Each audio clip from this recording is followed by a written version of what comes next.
皆様、本日はお足元が悪い中、CAC までお越しいただき大変ありがとうございます。私、CAC の学芸員をしている原田と申します。今日はよろしくお願いします。CAC ではですね、公募のアーティストエッセンスを毎年何らかの形で開催しておりまして、今年は国内外から500件近くの応募があり、選考で選ばれた4名のアーティストによる展示が今まさに開催中です。私の方からですね、こちらのマギー・チューさんの作品について、お話をしたいと思うんですけれども、マギーさんはあいにく今、香港に戻られているので、私からになってしまうんですけれども、簡単に作品のことについてお話しできればなと思っております。で、実際に皆さんにも作品をぜひ見ていただきながら聞いていただきたいので、全然こちら側におらずとも、周りをずっと見ながら、作品をご覧いただきながら、意見を聞かせていただければと思います。はい。マギー・チューさんはですね、香港を拠点に活動されている、マルチメディアインスタレーションの作家なんですけれども、今回は漢方の種だったり、私たちにとっての家っていうことに着目しながら、リサーチと制作を行い、こちらの作品を作っていただきました。マギーさんはですね、大体10月の初めから11月の後半ぐらいに HKC に開催いただいて、約2ヶ月弱の中でこちらの作品を制作いただいております。実際に近くに行ってこの作品を見てみるとですね、さまざまな紙であったり、布であったりっていうものが使われているんですけれども、それらは、マギーさんが来るときの香港から台北に行って、東京に行って青森に行かれたんですけど、その道中で集めた紙だったり、チラシだったり、あとはご友人からもらったものだったり、または青森の滞在中で集めた日常のペンだったり、そういったお菓子のパッケージとか、そういったものを使われて作品を制作されています。皆さんもご存知かもしれないんですけれども、格好家の鳥たち、日本でいうと3種類鳥がいるんですけど、ス鳥と格好とコブトリスですね。その3種類は、自分では巣を作らずに、他の鳥たちの巣に自分の卵を埋める鳥なんですね。なので、そういう渡り鳥の格好にとって、巣とはどういう意味があるんだろうかということを考えながら制作されたものになります。やってみていただきたいです。で、リサーチではですね、あそこにもそのリサーチの一部が垣間見えるんですけれども、加工家の鳥たちは青森でも見えるんですけれども、大体5月、6月頃に見えて、その後また南に向かっていってしまうんですね。なので、マギーさんが滞在中は、加工家の鳥たちを見ることはできなかったんですけれども、彼らの痕跡がところどころ意外な場所から見ることができたとおっしゃっています。その一部がそこに展示してあります。例えば、古本屋さんに行ったときに本を見つけたりして、その中にフォトリスについて書いている展示があったり、あとは信号機の音だったり、そういったものから学校たちの痕跡を見つけられたりしました。で、また、博覧先のそれぞれの他の様子についても自分でどういう作りになっているかを研究されて、実際に手を動かしながらどういう構成になっているのかっていうのを研究されてたんですね。その一つがそこにもあったりしています。そうした他の鳥たちの種の構造を研究しながら、こちらのインスタレーションに反映されたとおっしゃっていました。こちらのインスタレーションなんですけど、よく見ていただくと、折られた紙が重なってるんですね。実はこれ全部一つの折り方で折ってまして、日本でいうマリを作るような折り方があるんですけれども、それともうちょっと複雑なもので作っているものになります。また、滞在中には青森市内の中学生の皆さんがここに来られて、マギーさんに折り方を習いながら、中学校でもやってくださって、ここに送ってくださったんですけど、そちらの作品もそちらも作品に含まれていたりします。なのでぜひじっくりと見ていただきたい作品です。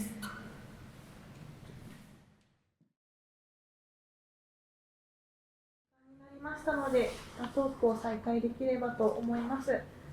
そうですね、まずはじめにマギー・チューさんの動画をご覧いただきまして、その後に、滞在作家さん3名と近藤亮介さんによるトークを行います。また最後には Q&A の時間も設けておりますので、ぜひ質問などございましたらその際にお願いいたします。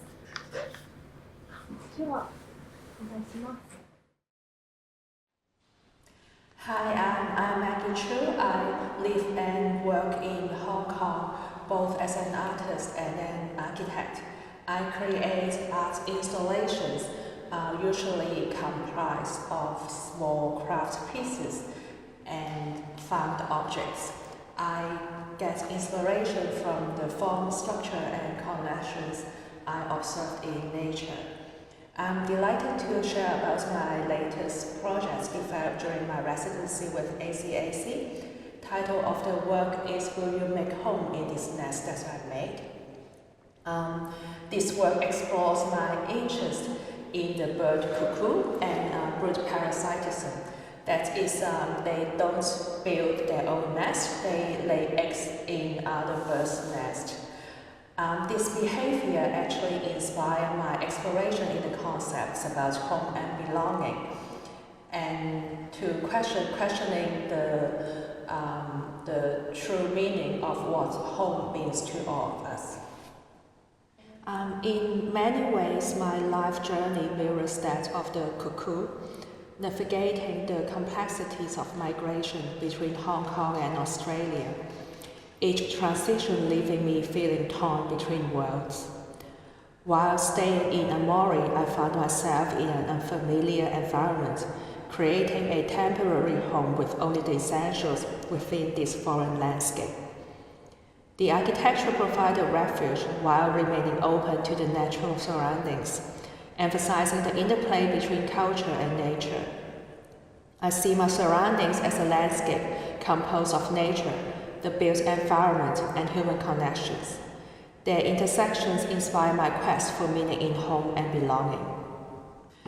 In Amori, I researched on the Hototogisu, the Japanese lesser cuckoo, on two aspects: the physical features and cultural references.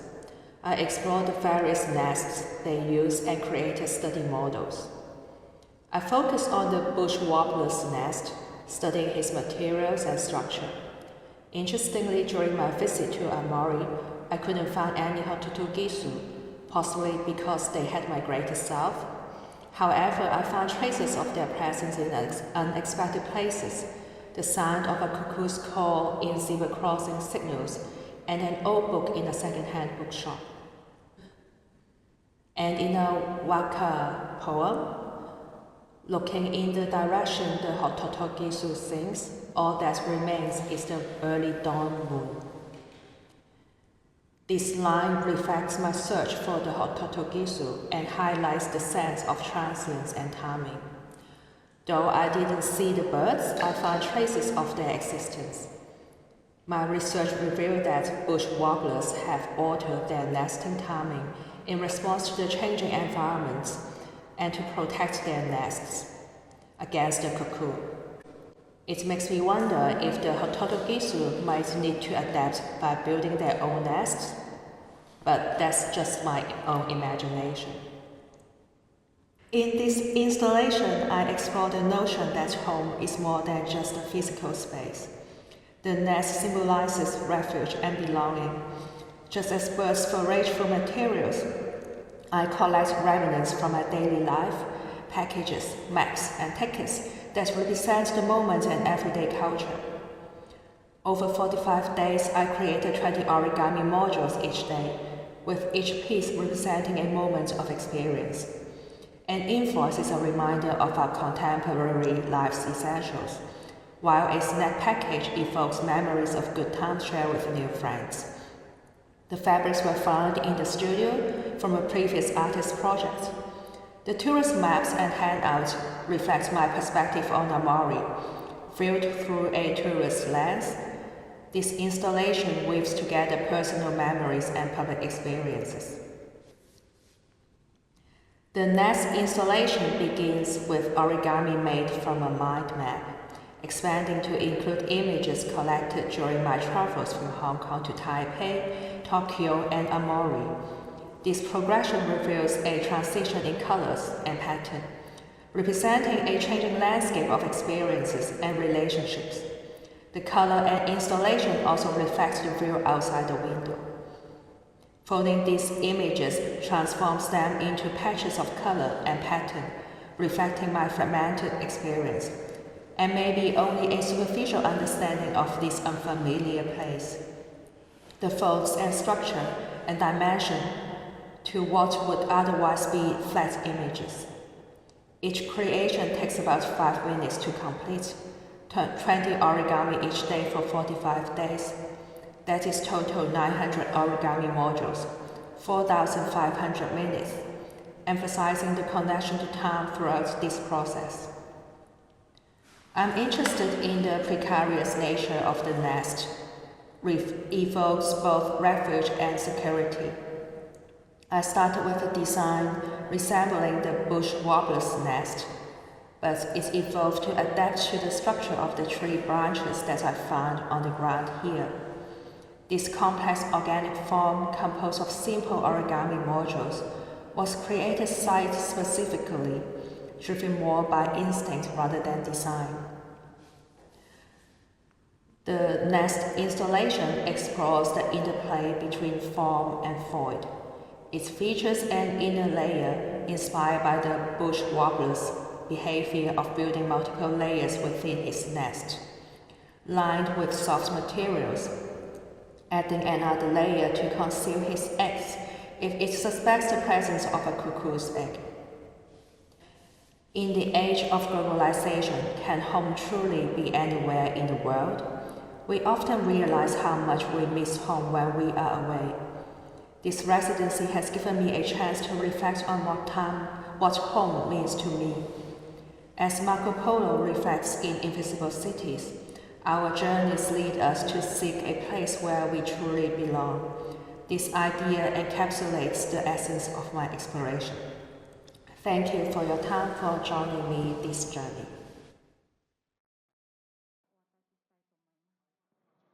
最初に皆さんに見ていただくのは浅野ゆり子さんの作品です。浅野さんは9月と10月に青森での事前リサーチを経て、11月の中旬から本格的に ACAC で滞在制作を行いました。鳥や自然観察の経験をもとに約2週間のうちにこの大きな作品を、書き上げる、なんかそういう、一気に書き上げるようなスピード感ですとか、日々作品が更新されていくような、そういう制作過程が非常に印象的でした。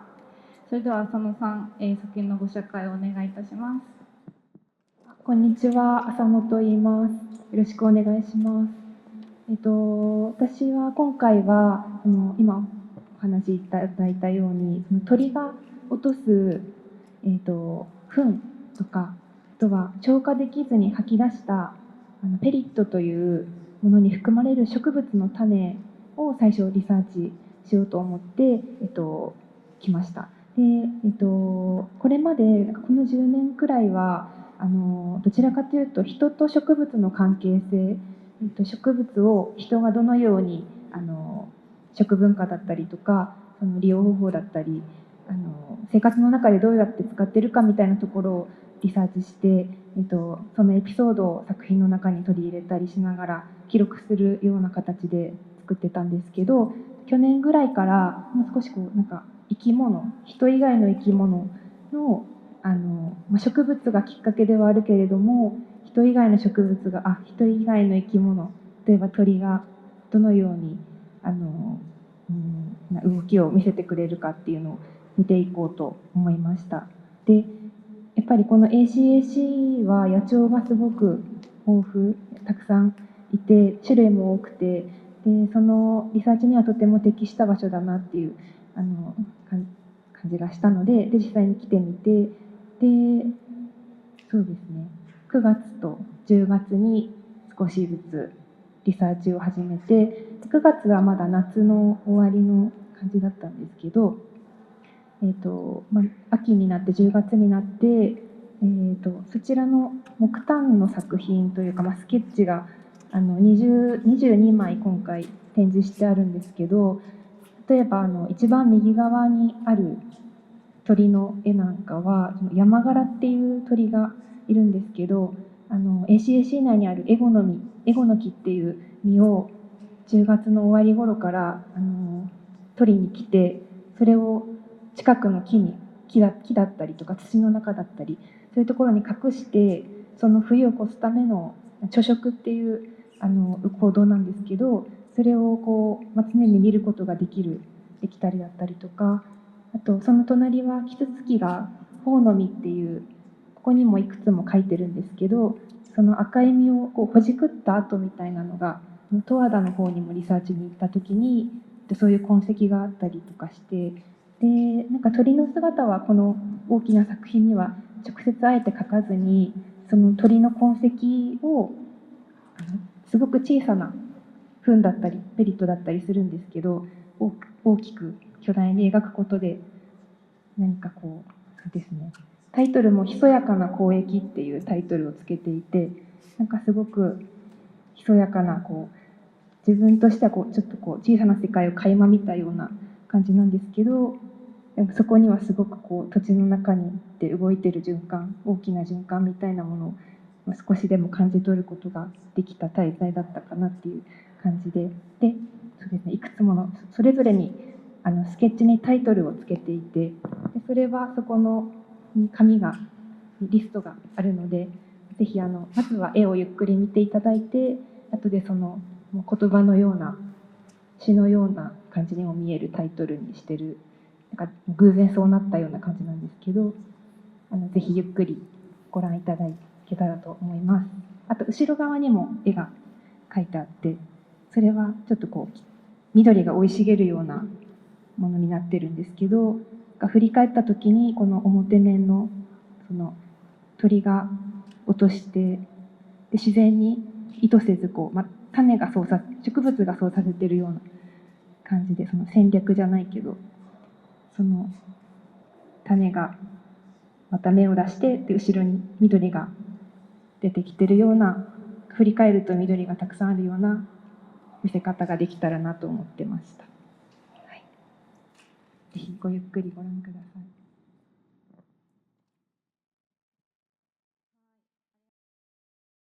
はい、よろしくお願いします。よろしくお願いします。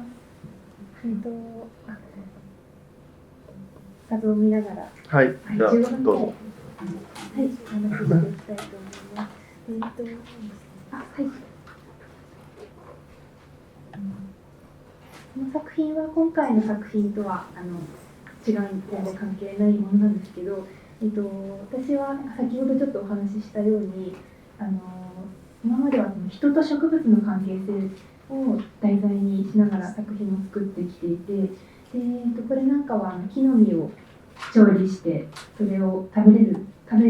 ところまでを一連の流れを描いた作品で、土地の実っていう木の実をテーマにしてるんですけど、やっぱりその木の実とか植物にずっと興味があって、でこれなんかもですね、染色ですね、藍染めを続けてる一軒の道があって、そこでの引き取りから描いた作品、自分が体験したりとか、そういう中で描いた作品になっています。でこれは、5年前に一度ちょっと青森に来る縁がありまして、でそこの時に青森の在来野菜の種を毛豆っていうすごく毛深い豆とか、あとはそうですね、もちきみっていうトウモロコシとか、この土地に伝わる野菜の種について、農家の方にお話を聞いたりしながら、描いた作品で、これもその時に自分でもらった種を育ててみて、でそこで収穫したなんかすごく小さなものだったんですけど、それを一緒に展示して、でエピソードとともに展示していました。その時つながった方とも今回再びつながって、でその農園に来る鳥のエピソードだったりとか、そういうお話も聞くことができたので、これから写真に出てくると思います。でこれは昨年初めて描いたその鳥のペリットに含まれる種をテーマにした作品で、初めてこの作品をやろうかなって思ったのはちょうど韓国に行ってる時だったんですけど、その時に普段は結構東北、日本の東北エリアの、食文化だったりをテーマに記載してたんですけど、同じような緯度のあたりの韓国の関温度の方のどんぐり食文化とかをもうちょっと調べてみたいなっていうことで渡ってた時に、結構自分もリサーチでさっきのマギーさんとはまたちょっと少し違うとは思うんですけど、その移動したりとか、そのまた別の土地に行って何か聞いてそれを作品にするみたいな、自分が動いてる時にそのクマノミか何かが含まれた紫色の糞を見つけて、なんかその次の展開ができるんじゃないかなっていうふうに思った記憶があります。で、やっと青森に来たんですけど、これがペリット小さいものなんですけど、これは雪中行軍記念館の像、大きな像の前にたまたま落ちていて、で多分ちょっと何の種かまでは私もこう特定できてないんですけど、なんかホウの実とか赤い種が含まれてたので、そういうものなのかなっていうふうに言ってました。これも多分カラスとかの吐き出した種でこうギュッと固まってるんですよね。結構探そうとするとなかなか見つけられないんですけど、なんかたまに落ちてるので、ぜひ皆さんも見てみてください。で今回すごくお世話になったのが工藤さんっていう方で、この ACAC の機関誌の中にも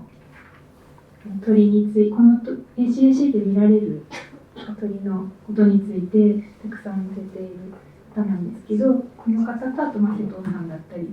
と一緒に動きながら、さっきの山柄の受食行動だったりとか、これですね、これは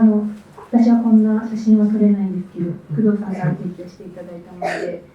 まさに身を隠すのか食べようとしているのかみたいなところで、これがエゴの実の9月の終わりに来た時の夏の様子で、また10月に来ると結構もうそうですね、外側の皮が剥がれて内側の食べるところが出てて、で主食の鳥ももう5分か10分に1回は取りに来るような感じで見ることができて、意外と駐車場のあたりとかで見られたので、こう今まで私はすごく鳥に興味があったわけではなかったので、鳥好きな方にとってはもしかしたらよくあることなのかもしれないですけど、すごくここならではというか、ここだからこそ見れたものだなと思います。で落ちた山柄の実です。でこれも工藤さんが写真撮っておいたもので、おそらく隠す瞬間、こういう幹のところに隠したり、あとは土の中に埋めたりとか、でやっぱ土の中に埋めたものは芽を出すこともあるっていうことだったので、そうですね。で鳥の体、これは食べてはいないけど、なんか鳥の体をやっぱり通すことによって発芽しやすくなったりするようなものも種類もあるっていうことでした。これは山柄が木の実を隠す前にちょっと食べてる時のその時です。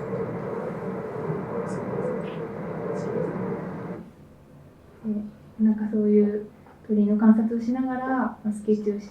つ、滞在しながらこう書き溜めていくような形で滞在を続けてました。でこれもそうですね、山柄が取得しているところで、右側の絵なんですけど、それがツツドリっていう、多分ツツドリの、死んだツツドリで、ACAC の窓がちょうど植物がこう映っているので、なんかその森の延長だと思ってぶつかってしまうことがあって、でそれはまあどの場所でもあることなんですけど、なので、その時の記録、記録として描いているので、なんか猛禽類の絵を貼っておくと大丈夫なんですね。なんか少しこうそれを予防できるということで、鷹の絵を描いて、創作とこれから貼ってもらうことになっているので、なんか一番この滞在で有益なそれが私にとっては一つなんか残していけるものかなっていう感じでした。でこれは、宿泊棟がすごい窓が大きくて、なんか日々そこで寝泊まりして、なんかすごくいい日々を過ごしてたなっていうところなんですけど、キツツキ赤ゲラなんかも見えてしまって、はい、その時の映像です。あとは、ACAC だけではなくて、いくつかの場所を訪ねていて、ここは鶴田町っていうところなんですけど、鶴田町そこは渡り鳥が来るエリアがあって、そこに渡り鳥の観察に行ったりもしました。あとはタンチョウが飼育されていて、そうですね、タンチョウの巣があったりとか、この写真のこのタンチョウの赤ちゃんの足がすごいっていう、ちょっと気に入ってる写真。あと渡り鳥については今回すごくたくさんリサーチはできなかったんですけど、引き続きちょうど、ベニマシコっていう鳥が結局今回は見れなかったんですが、今の10月の終わりから11月頭にかけてACACでも見れて、やっぱ工藤さんの話だと毎年その同じ時期に来てるみたいなことがあって、ちょっと来年チャレンジしたいなっていうところがあります。これは、先ほど最初にお話しした、5年前に縁あって出会った農家さん、谷八農園さんっていうんですけど、平内町で、農家とあと民宿のような形で、受け入れをしている方がいて、すごく自分たちで開墾した農園なんですね。でここもとてもいい場所でした。でここでは犬を2匹飼ってて、私のスケッチの中に犬がいたと思うんですけど、これはなんか春になると犬の毛をむしりに来る鳥がいて、それをむしって巣に使っていくっていうことで、なんかそういうエピソードも含めていい話だなというか、そうですね、いろんな種がなんかこう協力し合ってるのか、面白いエピソードだなと思って書いてます。でここではキノコ採りとかをしたんですけど、鳥とは関係ないけれども、紫しめじというキノコで美味しい食べれるやつです。あとは去年の巣がまだ残ってたりとか、巣の痕跡があったり、これは糞ですね、鳥の糞がその下に落ちていたりとか、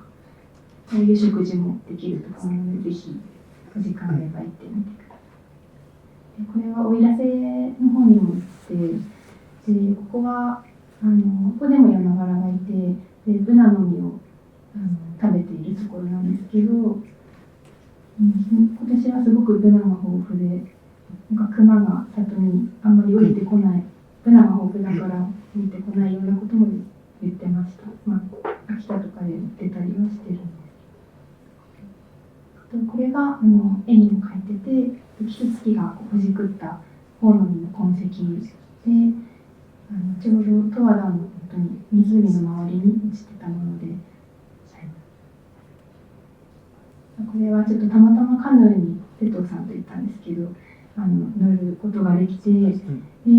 カヌーだと鳥に近づきやすくて、水鳥のこう近くまで静かに。で、なんか昔はこうやって狩猟とかもしてたのかなと思いながら近寄っていったり、この鳥がいたり、あとは、カヌーで丘の方に近づいていくと、キツツキが2羽いて、でこういうのは混群っていうらしいんですけど、今の時だといろんな種の鳥が集まって、で複数で行動することでなんか、餌を取りやすかったりとか、そういう姿も見ることができました。これは、ベアトリスさんの映像とかにも出てきたりとかするんですけど、それは ACAC の近くで、死んでいた記事、メスの記事で、そういうのもやったりしてます。で、これはマギーさんなんですけど、ACAC のその四角塔の上とか、この上だったりとかに、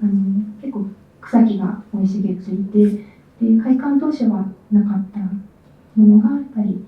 風とかもあると思うんですけど、自然とこう運ばれて植物が生えていったっていう話も最初に聞いてたので、そういう見えない種の動きだったりとか、そうですね、イメージがずっと最初から描けたらなと思ってたので、これ制作過程でちょっと大きいので上に登って引きで見たりしながら描いてたんですけど、今回は和紙に描いていて、さっき材料とかの話全然し忘れたんですけど、アクリル絵の具をベースにしてるんですけど、ところどころ顔料、日本画系の顔料をのせたりとかしながら、描いていて、やっぱり滞在中マギーさんと最初一緒で、すごく秋の本当に紅葉が美しくて、私も東北の宮城の生まれなんですけど、見慣れてるはずなんですけど、ここに滞在してるとすごく自然がなんか本当に純粋に美しいなっていうのが感じ取れて、でやっぱその景色をギャラリーで制作もしてたんですけど、入ってった時にその景色にやっぱ溶け込むような作品にしたいなっていうのが結構ありました。でこれ裏面で制作して今の展示の様子になります。なんかずっと喋ってた。大丈夫ですけど、今回はあれですかね、そのリサーチは全部で2週間ぐらい。2週間、9月に1週間くらい、9月に4、5日で、10月1週間入って、11月に2週間。そう2週間。じゃあ割とそういう意味ではこう長い時間かけて季節の変化とか、あと鳥のやってくる種類の変化とかを感じられたんですかね。そうですね。なんか針から見れたら一番良かったところあるんですけど、この裏面に書かれてたのはその春の様子をイメージしてるんですね。そうですね。いただいた写真だったりとかもあるんですけど、9月の末だと結構まだ緑が生い茂ってたので、ちょっと夏のイメージもあるし、あと奥入瀬のその苔とかも描いていて、じゃあ実際に見たものも混ぜてっていう感じなんですね。鳥が食べる木の実を描いている。なんかそのギャラリーの方でもちょっとお話しされてたんですけど、もともとは人間とその植物とかっていう関係を考えてらっしゃって、で今回そのリサーチを続ける中で、植物鳥と植物とか、あるいは他の動植物のなんか間の、つまり人間を介さないような関係の方にこう意識が移ったっていうふうなことをおっしゃってましたよ。そのあたりからなんかこの作品に作品の制作に関してなんかこう自分の中で変化とかは感じますか？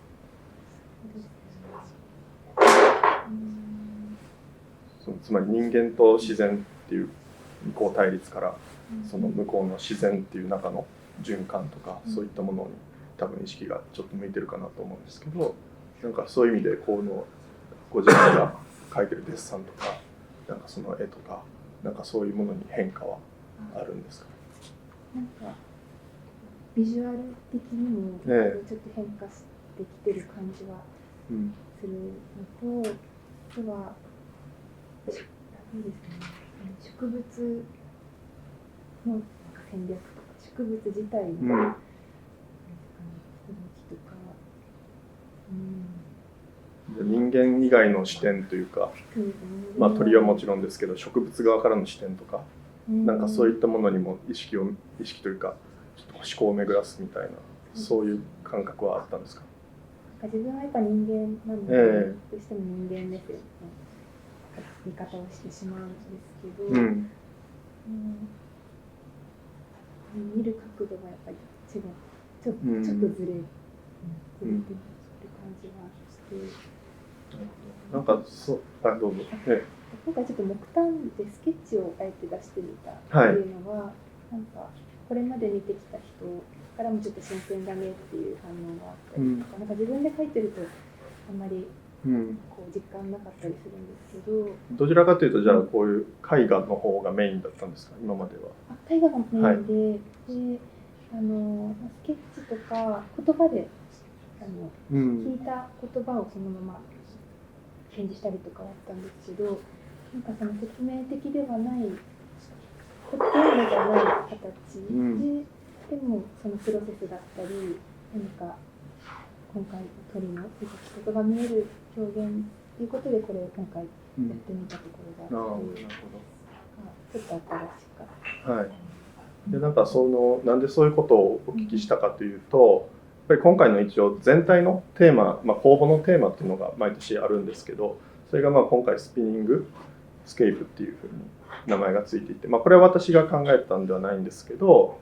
学芸員の慶野さんが工房のテーマを考えるにあたって、もちろん緩いテーマではあるんですけど、なんか私自身がそのランドスケープを専門に研究しているっていう立場をちょっと考慮してくださって、でそれとその現在の社会情勢とか、なんかそういう目まぐるしく動いていくようなそういうことを重ね合わせて、そのスピニングスケープっていうようなタイトルが付けられてるんですよね。でランドスケープっていうと、主にその風景画っていうところから来てるんですけど、いわゆるその止まってるイメージですよね。でだからそこには時間がいわゆる止まっていて、それをだから美しく描きたいから時間を封じ込めたようにランドスケープっていうのがもともと書かれてたわけですけど、なんか今回の例えば浅野さんの作品とかを拝見すると、もう少し描いてるものはもちろん自然なんですけど、なんかそういうランドスケープ、いわゆる慣習的な風景画っていう枠組みからはやっぱり現れてこないようなものが浮かび上がってるんじゃないかなって思うんですよね。それはやっぱりそういう人間の視点じゃないものからもしかすると見ようとする視点なのかもしれないし、あとはやっぱりスピニングっていうのはそうやって目まぐるしく動くようなイメージなんですけど、それは社会情勢じゃなくて、むしろそういう風景の中の動き回ってるもの、例えばこの場合だと鳥とかその植物とか種子とか、なんかそういうものが大きく見た時には、私たちの目には映らないわけですよね。つまり遠くから見た場合、だから風景として切り取った場合にはそこにも存在してるんだけれども見えないものっていうのが無数に存在していて、でそういったものにもっと寄って、見てるっていうのがあって、それはだからいわゆるそういう止まってる風景というよりは、常に動いてる風景の瞬間っていうんですかね、なんかそういったものをこの植物なり鳥なりに見出せるんじゃないかなというふうにちょっと考えてるんですね。だからそういう意味でなんていうんでしょう、ズームインした視点というか、あとは先ほどのメインになってる縦に展示されてる、絵画の表と裏、どっちが表か裏か分かりませんけど、そういうその両面性とか、なんかそういったところで注意深く見ていくと同じものが違う時間の中で見られる。でそれはやっぱり今回浅野さん自身が体験されたそのレジデンスの間のリサーチのそういう違う時間であったりとか、なんかそういったものもやっぱり含まれてるんじゃないかなというふうに思いますね。なんかそのまあ今後はどういうような発展ができるというか、していきたいと考えですか？このシリーズなんか今回結構入り口に今いる感じというか、なんかいいきっかけを長く滞在させてもらえたんで、なんか今後続けていきたいというか発展させたいなっていうところで、やっぱそのミクロの視点、時間軸のなんか空間の違いみたいな、ところ今の話とかは、なんか今言ってもらって確かに絵の中でもなんか不思議な絵画だからできるなんか謎の時間軸みたいな、そうですね。できてるような気がするので、ちょっと改めて。そうですね。そういうところがありますね、きっとね。だからそれで言うとやっぱりその木炭を出されて、他のそのお友達とかお知り合いが珍しいっていうか、評判が良かったっていうことですけど、実際その木炭の描いてる時間とこの今回のメインのいわゆる絵の時間、それももちろん制作時間が全く違うわけですよね。そこにかけてる時間というのは。だからそういったものもなんかその自然の観察と多分こうなんでしょう、リンクして、多分現れてきてるんじゃないかなっていうふうには思いますけどね。割と木炭の方は早く描かれるって聞きましたけど。早かったです。1日に1枚もっと1日3枚も描けるんですね。で描くときはそれはじゃあ外で観察したものを描いてからどっかそういったものを元に描くっていうか、結構写真で撮ったものとかをそのまま描いてるのもあれば、なんかこう一回頭の中で構成し直したもうそうじゃないけど、いくつか合わさったものも中にはあったりします。でそういったものも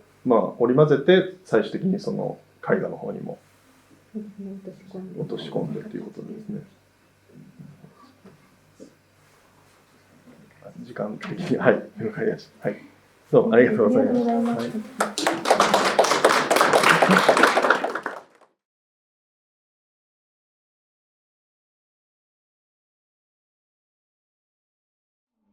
4人の方々と一緒に歩いた経験について、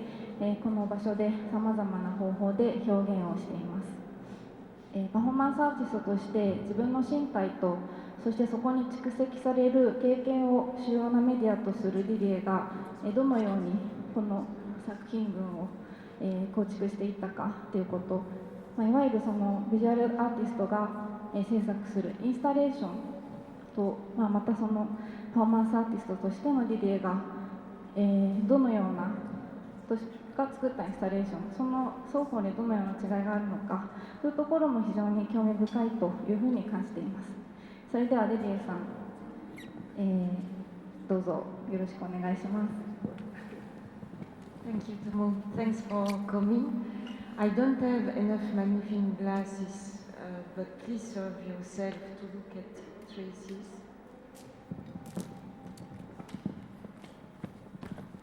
皆さんこんにちは。集まりいただきありがとうございます。虫眼鏡は用意してあるんですけれども、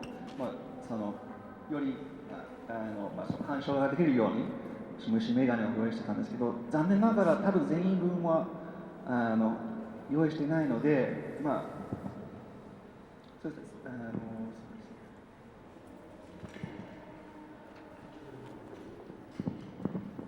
So here are different traces from this action walking. So the first step was to walk with 4 citizens. 2 of them are here. Thanks a lot for coming. And so these traces are the itinerary from the walk we had. そして歩くっていう行動をそのプロジェクトのテーマの一つとして、その主題としてこのプロジェクトでちょっと探求しました。そして4人の青森の市民と一緒に歩いて、そしてその痕跡、その4人と一緒に歩いた痕跡として、このようにその歩いた経路がこの床の上に表しています。It's made, it was made with dust of leaves I collected in the forest here. そしてという粉っていうものはその葉っぱのくずで作っています。この周りにあるその森から取った葉っぱのくずを使っています。And each time I asked them, please bring me to your favorite place. And on each favorite place of the itinerary, I chose an object connected to the poem I wrote. そしてそれぞれ4人の市民の方々にあなたの好きな場所に連れて行ってくださいと頼みましたが、そしてその床にそういう経路とあと一つのものを置いているんですけれども、それぞれの散歩ではその好きな場所に着いた時にその短い詩を書いています。ポエムですね。そしてそのポエムとのテーマと関連したものをこの床にそれぞれのところに置いています。And during the walk or at the end of the walk, I asked them to write on bamboo leaves their feeling about the walk. And in exchange, I was writing some poem with my observation during this walk. And I wrote it on a ginkgo leaf I brought from Brussels. So they have the original leaf, this is a copy. そしてそういう好きな場所に着いた時に、その散歩でその歩いた経験で感じたことをその市民の方に書いていただきました。それはその竹の葉っぱに書いてもらいましたが、私はブリュッセルから持ってきたイチョウの木の葉っぱでちょっと短い短いポエムを書きました。そしてその散歩で感じたこととか観察したことについて詩のテーマとして書きました。And these walks were shooted by Tomo and Yuka, and so there on the TV are some extracts of this shooting without sound except at the end of the video. The video is around 16 or 19. でこちらのテレビには実際に歩いた様子が映ってあるんですけれども、大体16分19分くらいの動画なんですけれども、その最後にだけ音声を入れてるんですけど、その音声はその時落ちた雷の音なんですね。でもちょっとご覧の通りですね、それぞれの散歩の時に撮った映像ですね。それはゆかさんと瀬戸さんが撮っていただいた映像です。And there is the typewriter I brought from Brussels, and I started this process from the airport in Brussels and until the end of the residency. And there on the typewriter is some text that I wrote in English, it's still in process. ブリュッセルからタイプライターを持ってきたんですけれども、ブリュッセル出発してからその滞在制作が終わるまでずっとその詩をそのタイプライターを使って書きました。そして近くに見てみますと、その英語のポエム、英語の詩がここに書かれてあります。And so this text briefly say, look to human being as two leaves who will leave this world during the winter, etc. そしてその詩の内容としては、その人間はまるでそうですね、秋に落ちていく葉っぱのようなものですね。その冬になるとそうですね、なくなるんですけど、その春になったらまた戻ってくる、そういう人生の命の循環についての詩を書きました。It's connected to one of the first leaf I found at ACAC when I reached the place, and there you can see the reflection of the leaf on the metal, and you can also see from the side the other installation. そしてその鏡のようなものにその集めた葉っぱが貼ってあるんですけれども、その、映っているものもぜひ見ていただきたいなと思うんですけど、ちょっと横から見ると、それを八幡さんの作品ですとか浅野さんの作品も見えます。その重なって見えるような効果があります。And there is my daily notebook, because on each day from the date of my departure, I wrote some kind of observation, each day. I'm afraid to use the word haiku because I'm really a beginner, but I try to use this term to write, yes. そしてこのノートに書いてあるのは、出発の日からその滞在生活が終わる日まで書いた詩が入ってるんですけれども、私は、まだまだ詳しくないんですけれども、その俳句のような詩を書こうと思いました。それぞれ、毎日、感じたことですとか観察したことがそのポエムの内容になっています。そうですね、ちょっと俳句っていうものにちょっと敬意を払ってちょっと書こうと思いました。And to conclude, here are some leaves with Amor Aomori. Please feel free to take with you at home if you want. The weather is no more so good, but... そうですね。そしてここに置いてあるのがその作品のタイトル「青森」が書いてある葉っぱがあります。ぜひもし欲しいという方があれば、ぜひお土産として持って帰っていただきたいと思います。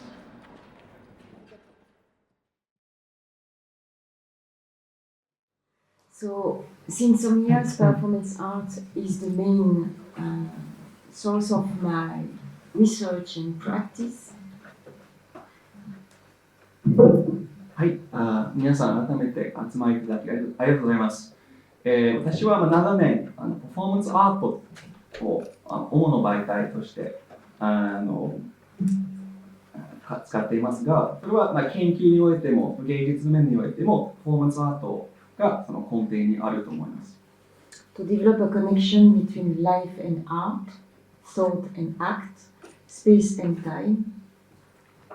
そしてその目的としてはやっぱりそのつながりを持たせることですね。芸術と人生とのつながり、そして思考と行動とのつながり、そして時間と空間ですね。それぞれにそのつながりを深くするということです。And most of the time my action comes from the encounter with a person, with a space, with an object, with a material. And my work is rooted in raw emotion. It's connected to an autobiographical context and to a specific space. 大抵の場合はその作品のきっかけになっているのが、人との出会い、そしてその空間との出会いもそうなんですけど、あと、ある物質との、触れ合うことで、それがその私の芸術活動の、きっかけになっているんじゃないかなと思っています。そしてまたその根底にあるのが、またその生の感情ですね。その感情っていうのは、またその人生経験ですとか、特定の場所と関連しているんじゃないかなと思っています。And these elements all together are going to be treated in artistic action or gesture. そして、人との出会い、空間、そして物質とか、それぞれの要素は、全体で、そうですね、そのアーティスティックアクション、芸術的な行為というか、そのように扱っています。action are fragments of a continuous process which is transformed by space where I perform, by the encounter with the place, with the audience, by personal life and experience. アクション、行為っていうのは、ずっと続いているプロセスの、断片だというふうに考えています。そして、そのプロセスっていうのは、そのパフォーマンスをしている場所やその場所との、交流といいますか、触れ合い、そして観客、人生、体験などによってそのプロセスが常に変化させられています。One performance brings me to another performance, and it's like that I continue to work on the rebound and question my human presence in this world. そして、ずっと以前から、あるパフォーマンスから次のパフォーマンスへと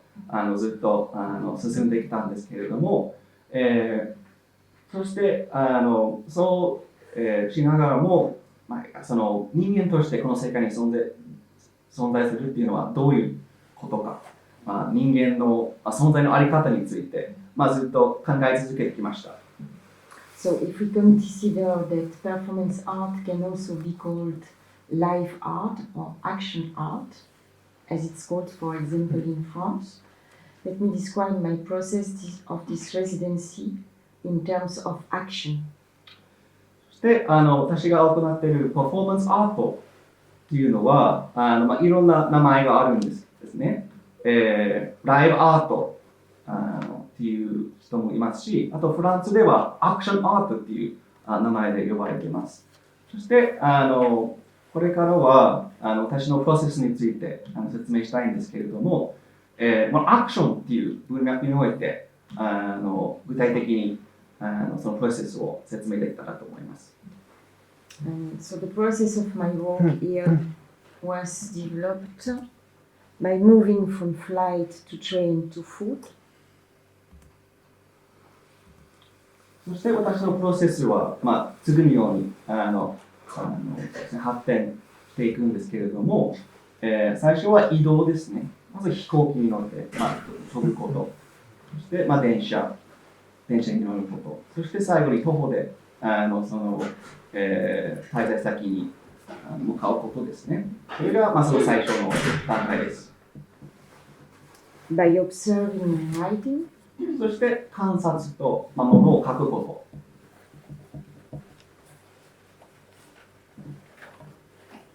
と。By walking. 歩くこと。By encountering. そして人との出会いですね。By exchanging. そして交流と交換ですね。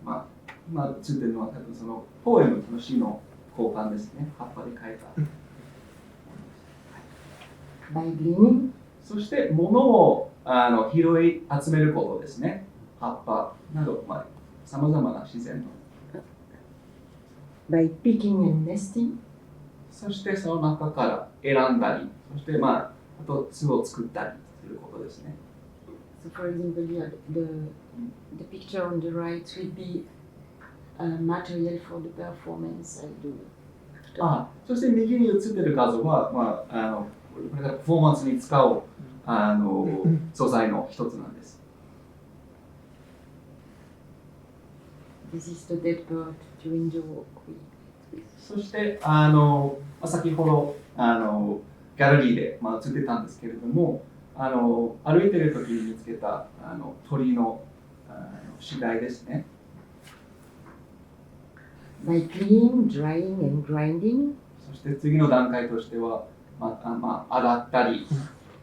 乾燥して、そして最後に粉々にすることですね、その葉っぱを。By drawing or painting. そして絵を描いたり。そうですね。By thinking and reflecting. そして最後に、考えることと振り返ることですね。By thinking and spinning. そしてまた考えて、そしてスピニング、くるくると回転することですね。spinning as a leaf which fell down on the ground because of the wind. そうまるでくるくると地面へと落ちていく葉っぱのように回転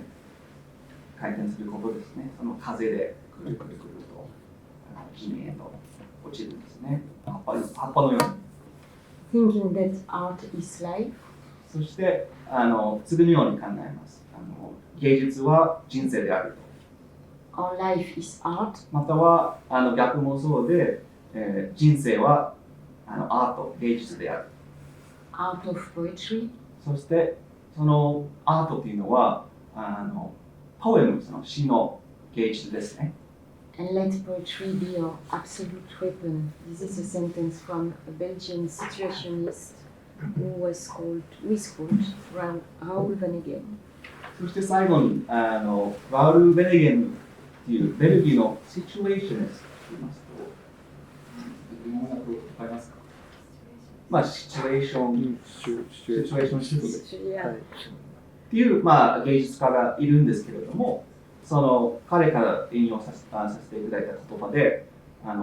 ポエトリー、その詩っていうのは我々の、絶対的な武器であるべきだというふうに言っています。And so to conclude this presentation of the process, maybe it's important to say what I mean by poetry. So the word poetry comes from the Greek poem, which means to make, to create. So the poet is therefore a creator, an inventor of expressive forms. そして最後にポエトリー、詩っていうものは、どういうことかっていうふうに、もうちょっと詳しく説明したいんですけれども、ポエトリー、詩っていう英典語ですね、ポエトリーっていう単語は、グリシア語っていう、ポエムっていうグリシア語の言葉が語源になっています。そしてそのポインっていう単語は、作ること、想像することを意味しています。そして、そのように考えると、詩を書く人はクリエイターでもあり、そして、表現の発明者でもあると言えるんじゃないかなと思います。The poetic act is a doing whose goal is an increase in being.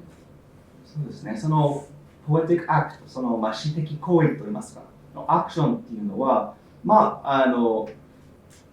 ある行動なんですけれども、その目的としては、より高尚な、より高い境地に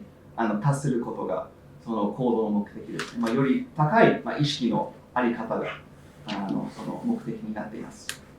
This way of being implies the other vision of another dimension of reality. そしてこのような境地といいますか、このような状態で、より現実とまた別の、次元が見えてくるんじゃないかなと思っています。Another dimension that some author calls the hinterland, a place of higher essence. この別の次元っていうのは、ある作家さんが荒廃地、奥地、ヒンターランドっていうふうに呼んでるんですけど、つまりちょっと崇高な場所っていう意味ですね。It's what I feel since my arrival at ACC on 17 November. そしてまさに今ACAC に来てから11月15日に来たんですけれども、まさにそのような場所だなと思ってました。このヒンターランド、その荒廃地、とても崇高な場所だというふうに考えています。A state which teaches presence in the world, which therefore allow us to revive essential things. そしてこの詩というのはこの世界で今ここに生きることを教えてくれると思います。そしてこのようにそれまで意識しなかったこととか、大事なんだけれどもそれまで見過ごしていたことをそうですね、その詩の力で、そうですですね、そういう見過ごしてきたものが、蘇ってくるんじゃないかなと思います。Poetry has the supreme role of giving us access from the inside to another mode of existence. そして詩、そのポエムの究極の目的といいますか、それはその自分の中でアクセスができる別の存在というか別の世界のあり方を見せることですね。Through poetry, everything is internally transformed and experienced in a different way. で詩、そのポエムを通して全てのことが心の中で変化させられて、そして普段と違うような体験ができるのではないかと思います。For example, in front of an object or a material, even the most insignificant, the poet's gaze can perceive a strange depth, fleeting, and evanescence. 例えば本当に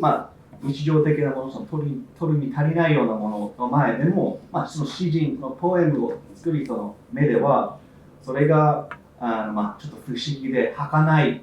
深い意味感じ取ることができるのではないかと思います。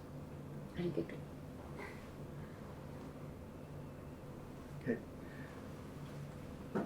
Thank you. そうですね。ベアトリスさんの作品を僕が見てまず感じたのは、もちろん歩行が一つの軸になってるんですけれども、歩行というのを、その表現に取り入れる人っていうのは結構います。例えば、私の身近なところでイギリスの例を出すと、リチャード・ロングとか、あとは、ハミッシュ・フルトンとか、そういう、60年代後半から今も活躍を続けている人たちがいるんですけれども、彼らの作品とそのベアトリスさんの作品の何が一番違うかなと考えたときにちょっと思い浮かんだのは、彼らはやはり一人で歩くっていうことを主にやってるその作家たちで、ベアトリスさんはその、誰かと一緒に歩くっていうことを特に今回はやってらっしゃるっていうところですね。Yeah. So I believe that this theme of walking has been explored in various ways by many artistic traditions. I think in Kono-san's area of expertise in England, people like Richard Long and Hamish Fulton. These people have been creating since the late 60s, exploring this idea. I think the biggest difference between their works and yours is they're walking alone, whereas you're exploring this idea of walking as a way of kind of interacting with others as well. ということで、その一人で歩くときと二人あるいは複数で歩くとき何が違うかということを考えると、やはり一人で歩くというときはコンテンプレーション、鑑賞というのが一つのキーワードになると思います。つまり自分がその世界に一人でいることによって、世界と自分との対話、それがいわゆるロマン主義的な自分の内側を見返すというそういう、行為につながるということなんですけれども、ベアトリスさんの場合は、そういったコンテンプレーションということを、もちろん、踏まえつつも、どちらかというと先ほど、どういうプロセスでこの作品が作られているかということをご紹介ありましたが、例えばそのエクスチェンジであったりとか、そのインタラクションですね。でそれによってその全てがこう循環している、その世界の循環っていうところに一つ重きが置かれているのかなと思います。So thinking about some differences again between the works that explore walking alone versus walking together, I think contemplation is a key word there. Like when you're walking by yourself, it's yourself versus the world. Yourself and the world. You're kind of exploring, contemplating that relationship. It's kind of, I think, has roots in kind of romantic traditions. And I think you also, in your work, also explores a kind of contemplation as well. But it comes from a kind of a different source. It's through this exchange and interaction, where this kind of I guess cycle of in some ways is created. This kind of cycle of which I guess we see around the world. So I think this, exchanging and interaction is a big keyword of your work versus this idea of maybe solitary contemplation. だからそれは例えばその展示の場合で、一つのモチーフを考えたときに、今回の場合は、落ち葉っていうのが出てきてますけれども、例えば落ち葉もちろんもともとは木についてる葉っぱですね。で葉っぱが枯れて落ちて、それあと、地面にこうラインとして敷かれていた、あれは、その落ち葉から作った、くずとおっしゃってましたが、普通に地面に落ちたままだとそのまま腐葉土になっていくというような形で、それはまた養分を蓄えて、またその次の、季節に、植物に栄養分を供給するということですね。それが一つの例えばモチーフで見た時の循環の例だと思います。So talking more about an example of this kind of theme of cycles in your work, in the exhibition, I think the fallen leaves are quite a significant motif. These leaves that they're on a tree and then they fall down to the ground. And in your case, you I guess grind them to make a little line to express the walking route you're taking. But if you leaves that we just kind of let fall naturally and kind of decompose into the ground, that in turn helps kind of fertilize the landscape and kind of contributes to the cycle of life that we see in nature. So I think that's manifested very much by this idea of fallen leaves and the cycle of life. でそういうその木自体の一つずつのモチーフが持ってるサイクル、あるいはサーキュレーションみたいなものと、またそれとは別の次元レベルで、例えばベアトリスさんが今回ここに来て、でまたこの後来週戻られるわけですけれども、そういったそのレジデンスとか制作も含めた大きなその自分のその何でしょう、家を出てからこう活動を経て家に戻るっていう、そういうその一つの旅そのものもまた循環の一つの形ですね。Yes, and we can see this manifested also in your whole journey. That's also in itself a kind of cycle or circulation. You came here from Europe for a few, and then next week you'll be returning back to your residence. And this whole, that forms a kind of a whole cycle in itself, this journey that you've taken. でそういうその、旅を介してもちろん一つ一つの循環している中をもちろん巡っていきながら、で他の人たちとも、こうインタラクションする。だからそういうそのいろんな循環が、そのいろんなレベルの循環、いろんなレイヤーの循環が、一つにこう大きな一つの連なりになってる。そういうようなことを、今のお話と展示を見て思いました。And so one of the big impressions I got from first looking at your work and also hearing you talk just now was, again, this theme of cycles on many different levels. You have cycles formed through your interactions with others, and also just many different dimensions you're talking about, I think. And that all these different cycles and on different levels, I think forms one big one larger cycle that expresses something maybe bigger. And so that's an impression I got from your work. そういう意味ではここにも出てる Art is Life or Life is Art っていうのはすごくしっくりくるなということを思うんですけれども、That really ties into the theme of Art is Life or Life is Art. Because you're kind of creating that with your life here. This morning, I saw on the way from accommodation to this place a leaf near a branch in the snow, and for me it was art. I didn't need to do anything. I thought, this is a wonderful installation made by nature. はい、今朝この、宿泊している場所からここへ向かっている時に結構雪が積もってたんですけれども、その中で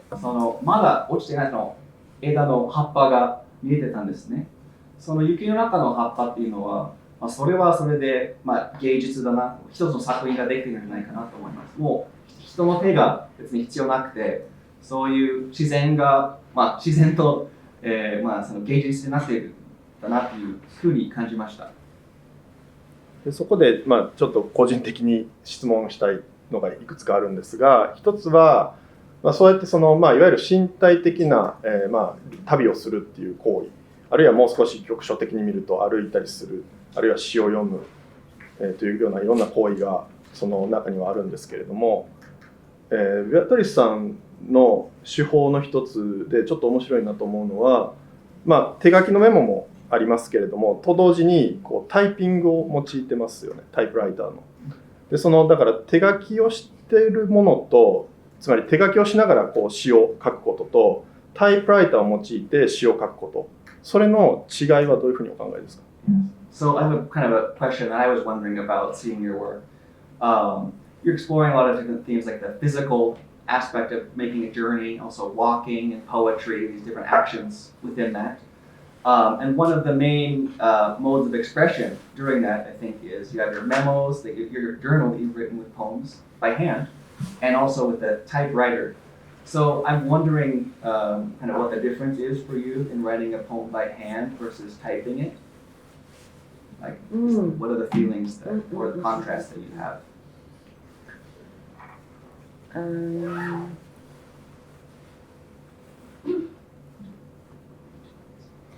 Yeah. In any case, typing on this way is different than typing on a computer because you can delete when you type on a computer. When you type on a machine, particularly on a leaf, forget it, you cannot. So your attention, well, personally, my attention about observation is higher. And writing by hand,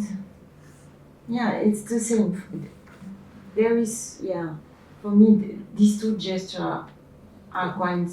kind of gesture, but different than when we type on computer. Because we go on a slow way. It's like when we move in a space by foot, or if you use a car, it's completely different. We had this kind of discussion with Walker. We don't, actually, when we go somewhere, we don't look on the way anymore. And yeah, so it's this kind of mind. Sorry. Yeah. まず、一つの違いといいますか、タイプライターはまずパソコンとかコンピューターと大きく違うんじゃないかなと思います。もちろんそのタイプライターですと削除はできないんですよね。ですからもっとそうですね、集中力が必要ですね。もっと高いレベルで集中しなきゃいけないということが一つあるんですね。それは手書きもそうなんですけれども、いずれもそうですね、パソコンとかコンピューターと比べるともっとゆっくり書く方法ですね。もっとゆっくりちょっとしっかり考えながら書かなきゃいけないということですね。移動にしてもそうですね。その徒歩で、歩いていくことと、車で乗ることは、結構感覚が違うんじゃないかな。それはその書く方法にも似ているのではないかなと思ってます。場所へ向かっているときにあんまりその周りの風景を見ることはあんまりないんじゃないかなと思います。昔と比べて。Did I reply to your question? Maybe, yeah. So pretty much the same for writing by hand and typewriter? Yeah. But just different time scale. Yeah. Yes, I understood. Yeah, okay. その時間の感覚は少し違いますよね。あともう一つちょっと時間が迫ってきたのであれなんですけど、もう一つだけお聞きしたいのは、その今回日本で制作されたでその際にその俳句というものをちょっと意識されたとおっしゃってたんですけど、その普段だからポエム、つまり、ご自身の言葉で、フランス語で、例えばあるいは英語で、その西洋の中で制作される場合のポエムっていうものと、今回日本でその俳句っていうものをちょっと意識しながら作られた、ポエム、詩っていうものと何か変化は感じましたか？ So did you feel a change in approaching kind of this being inspired by the Japanese form of poetry, like haiku. With you, I think, coming from a tradition of writing in French, English, this Western poetic tradition, what kind of changes did you feel exploring or trying to explore this idea of haiku? Yeah, absolutely. I'm not a writer, so I'm not a poet. But what I understood from haiku, I tried to respect the form. Maybe I was wrong, I don't know. But anyway, if I was going to a kind of French style of poem, I was going to express my feeling, my emotion, and by trying to write haiku, I was more about observing material object, landscape. This is really something that never happened to me. And it's what I'm very impressed about this culture, because I think that the notion of human being is completely different. You are really part of a landscape. In our country, we are more focused on us.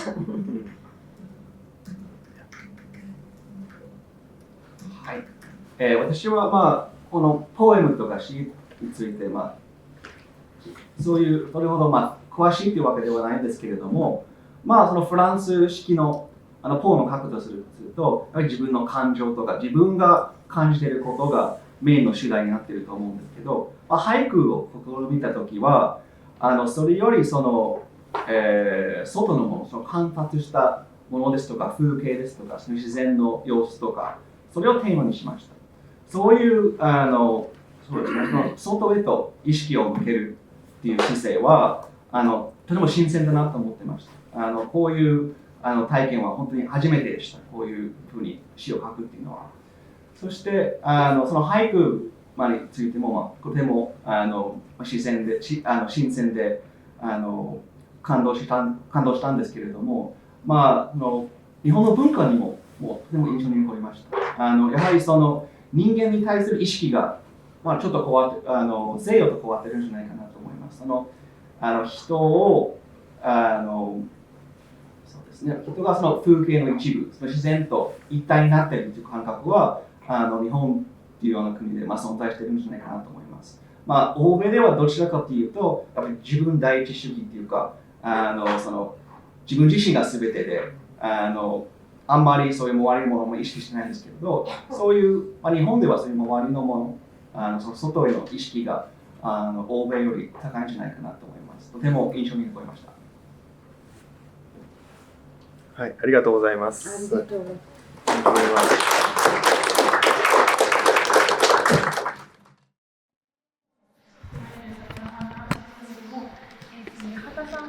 10月の中旬頃から CAC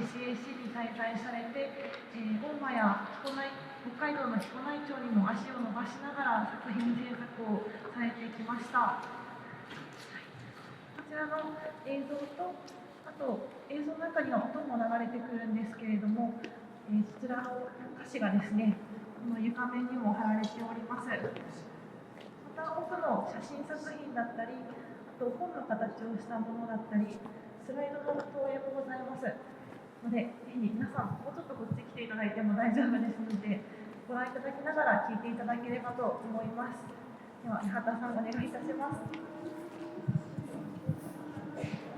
お願いします。山田です。私は津軽海峡というものを中心にテーマというかで作品を今回作りました。というのも、私自身が津軽海峡を挟んで北海道側の彦内町という、本当に津軽海峡と面した漁師町で育っていて、で私の母がそこで生まれ育っているんですけれども、でその母からですね、自分がまだ生きてるんですが、死んだら海洋散骨してほしいっていうふうに強い思いを伝えられて、で津軽海峡にいつか母を散骨するっていうことを考えた時に、もうちょっと津軽海峡というもののことをしっかり知っておきたいなというふうに思って、で青森で制作するのであれば津軽海峡のことをやろうと思いました。で私はその北海道側から津軽海峡っていうものは見てきたんですけれども、青森側から津軽海峡だったり、また北海道がどう見えるのかっていうことは今まで全く知らなかったので、大間町っていう本当に津軽海峡に面している本州最北端の町に見たりして、そこでの皆さんの地域の方の津軽海峡への思いだったりをお聞きしながら、作品を作りました。で、その海峡沿いに生きてらっしゃる皆さんのお話を聞くと、やっぱりその海で亡くなった方だったりとか、そういった思いとこう切り離せないっていうことが強く分かってきて、で、私の母の散骨の話もありましたし、結果的にそういった思いを歌詞に落とし込んでいったんですけれども、その中には、死者の方との対話みたいなものっていうものが切り離せないような形の歌になっているっていうところです。で、青森に渡るまでは本当に自分がいた北海道側っていうのがどういうふうに見えてるのか全然知らなかったので、その北海道側から見る青森っていうのが結構こううっすら薄く、割とちっちゃく見えているので、てっきりこう自分の北海道側もそういうふうに見えてるんだろうっていうふうに思ってたんですけど、実際に大間町に行ったら結構北海道側っていうのは本当に青森にすごく近くて、しかもすごく大きく見えるっていうことが分かって、なんかこうずっと知らなかった自分の一部をこう知ったような気持ちにもなって、で、そのことにですね、相手っていうものがいないと結構自分っていうものが見えないんだみたいな、当たり前のことかもしれないけれども、結構すごく大事なことみたいなものをすごく思ったんですね。で、そうですね。で、その相手と自分の関係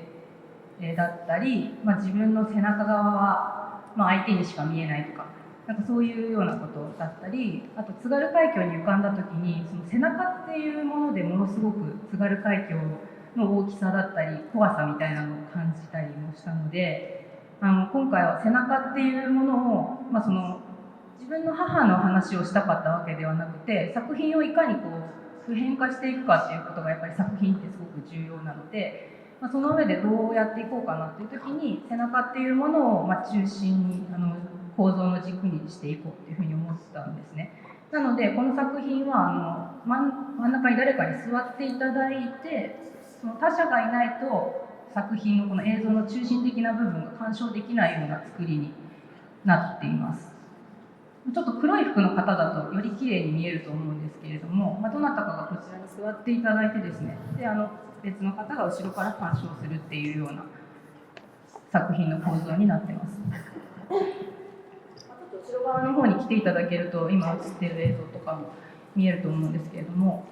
でその真ん中の背中に出てきている言葉っていうのは、ちょっと私の母親が津軽海峡で育った時に、青函連絡船が沈没した話だったりとか、そういう、記憶があって、でそこの、中でですね、リンゴ、沈没した船から、青森のリンゴが運ばれてきていて、でそのリンゴは自分たちの住んでいた浜辺に流れ着いて、でそこで亡くなったご遺体は、その重さの違いでですね、別の浜辺に流れ着いたというようなことを母はそういうふうに理屈をつけて覚えていたんですけれども、それが実際ちょっと調べてみると事実じゃない部分もありそうではあったんですが、その記憶の中に結構人間の、生と死と津軽海峡のその海流の話、複数の海流があってっていう話とかが結構折り重なっていっているなというふうに私は思いまして、その真ん中に普遍的な部分の話をちょっと言葉にして、象徴的にプロジェクションしているというような感じです。でその大元になった母の話というのは左の方の、に置いてある本みたいなものなんですけれども、そうですね。で実際私は本を読んで津軽海峡に浮かんで、でその朗読した音声も本当は撮ったんですけれども、実際にその大間の方たちと作り上げた歌の中にですね、その私が朗読した言葉だったりとか、いろんなものが全部もうすごい密度で凝縮されてるなと思ったので、もう自分の朗読はいらないなと思って省いて、音楽だけこの会場には流れているっていうような形です。で、こっちが、北海道側の津軽海峡に浮かんで朗読した、映像になっていて、こっち側は大間の浜辺に自分が寝そべってるっていうような感じなんですけど、自分であるってことはそんな重要じゃないんですが、その浜辺に別の海流に流れ着いたリンゴと、ご遺体っていうものともちょっとイメージ的に重なるようなところもあるような映像になっていて、話長いですか？大丈夫ですか？で、ちょっと作品がね、結構構造にこだわって作ってるんで、説明し始めるといろいろあれなんですけど、で、あちらにある写真はですね、今なんかいい感じに寝転がっていただいているお子さんがいますけれども、ああやって寝そべってもらって見るような形になっていて、でそうしていただくと、ちょっとこの、寝そべっている人とあちらの子どもさんがちょっとリンクして、見えたりして、会場全体が一つのつながりを持った作品に見えるように構造は作っております。で、写真のスライド自体は母の実家が今年津軽海峡沿いにあった家だったんですけれども、壊されて、もちろん祖母も他界しているんですけれども、でその祖父がですね、津軽海峡元漁師だったんで、やっぱり津軽海峡に対するすごい思い入れがあったんで、津軽海峡が見えるように、大工でもあったんですね。なので津軽海峡が見えるように窓を家で作っていたので、その写真、窓の写真、津軽海峡が見える窓の写真だけをスライドにして展示しているんですけれども、その家が壊されて窓がなくなるっていう時に、ある人がすごく見たかった津軽海峡の景色っていうものが、窓が失われることで、失われていくんだなっていうふうなことも感じたりもしたので、そういった写真になってて、でその中の一つで、しっかり青森が見える写真をちょっと拡大して天井の方にプロジェクションしているっていうような形になっております。はい、ただその作品としては、私の家族っていうのはあくまでも津軽海峡に来た一例であってっていうようなところで、普遍的な部分をお伝えしたいっていうところがあって、この歌とかをかなり中心に据えているという作品の構造になっております。はい。あとちょっともう一つだけ結構今回それで思ったのがですね、その大間のご住職さんともお話しして、すごい人間の死とかそういう話になった時に、やっぱりその海で人が亡くなるっていうことと陸で亡くなるっていうことにはすごく大きな違いがあるっていう話を聞いて、本当にそうだなと思って、やっぱり海で人が亡くなった場合ってご遺体が上がらないことが多いので、その方が本当に海に溶けていってしまったような経験になる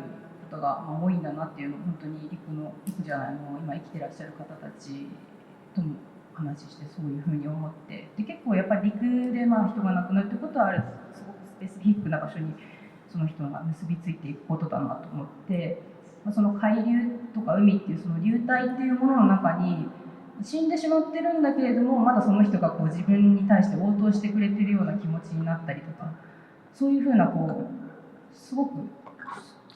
特殊な場所、特徴が死者との対話という意味ではすごく特徴がある場所なんだなっていうことをすごく、思った制作でした。はい、ありがとうございます。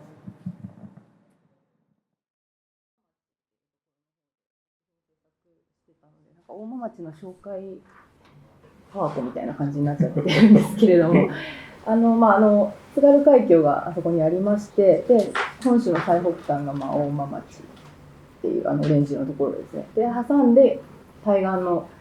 北海道側の木古内町っていうところが私が育った町でした。